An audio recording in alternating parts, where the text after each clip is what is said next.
కాంగ్రెస్ దుర్మార్గం ఫిర్జాదిగూడ మేయర్ పీఠంపై కన్ను అవిశ్వాసం నెగ్గేందుకు దాడికి ప్లాన్ బీఆర్ఎస్ మేయర్ కార్పొరేటర్లను వెంబడిస్తూ 25 కార్లలో కాంగ్రెస్ నాయకులు సఫారీ గ్యాంగ్లు ప్రలోభాలకు లొంగని మేయర్ జక్క వెంకటరెడ్డి కార్పొరేటర్లు తాజా పరిణామాలపై హరీష్ రావు సీరియస్ దాడులకు తెగబడితే చూస్తూ ఊరుకోమని హెచ్చరించారు.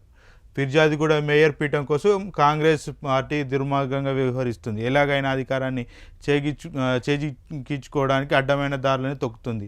ఇవాళ నయానో భయానో చెప్పి చూసిన ఆ పార్టీ నేడు ఏకంగా ఫిర్జాదిగూడ మేయర్ జక్కడ వెంకటరెడ్డిని బీఆర్ఎస్ కార్పొరేటర్లను హత్య చేసేందుకు యత్నించింది. మున్సిపల్ కార్పొరేషన్లో అవిశ్వాసం ఎలాగైనా నెగ్గాలన్న ఆలోచనతో దేనికైనా రెడీగా అన్నట్లు వ్యవహరిస్తుంది. తమకు బీఆర్ఎస్ నాయకులు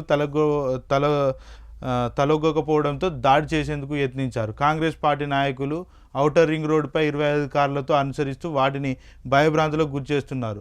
కాంగ్రెస్ నాయకుడు సుధీర్ రెడ్డి నేతృత్వంతో వెంబడించారని బీఆర్ఎస్ నాయకులు తెలిపారు.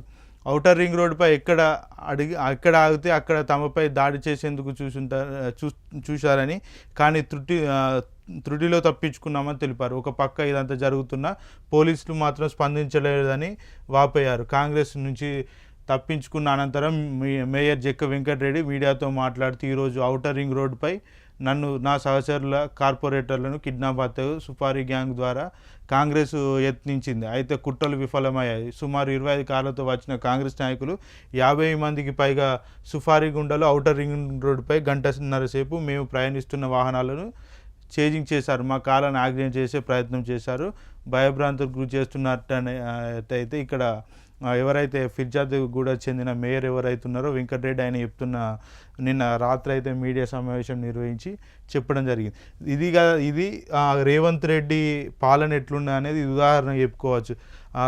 కాంగ్రెస్ ప్రభుత్వం వస్తే గూండా రాజకీయాలు కానీ దోపిడీలు కానీ ఎట్లా జరుగుతాయి, హత్యలు ఎట్లా జరుగుతాయి అనేది ఒక వార్తతో మనం చెప్పుకోవచ్చు. అదేవిధంగా